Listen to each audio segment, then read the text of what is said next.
Voilà, dès que vous êtes là, vous nous appelez et quelqu'un vient vous chercher.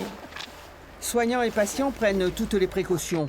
Chaque jour, ils sont près de 40 à pénétrer dans ce bâtiment du CHU. Ils viennent faire le dépistage du Covid-19. J'ai le coronavirus. Voilà, j'ai été voir mon père qui apparemment a attrapé aussi le coronavirus. On ne sait pas comment, on n'a pas réussi à remonter la chaîne. Mais je suis repartie le lundi de chez lui, le mardi j'avais des symptômes effectivement. Voilà. Mais bon, on ne pensait pas que c'était ça, quoi. À partir d'aujourd'hui, on va faire un suivi journalier à la maison de cette dame pour surveiller son état. Alors, on va commencer par prendre la température.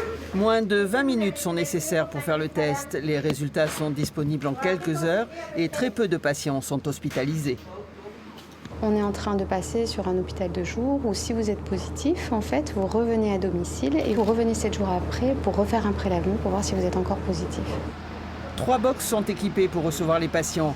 L'unité est prête pour une augmentation prévisible du nombre de malades. On fera de moins en moins de dépistage, hein, c'est sûr, en fonction de l'évolution et de plus en plus de suivi de patients qui sont positifs à domicile. Mais là, on est juste au début de la mise en place de ce système et on se prépare pour la montée en charge. Ça monte en puissance, surtout au niveau des appels. Par rapport à la semaine dernière, on a aussi plus de patients par jour.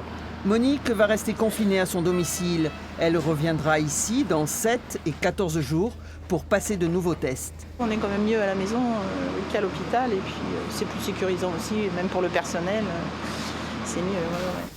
Cette unité spécialisée, forte de son expérience lors de l'épidémie d'Ebola en Afrique, fait des émules en France. Les services hospitaliers prouvent leur capacité à s'adapter à n'importe quelle situation.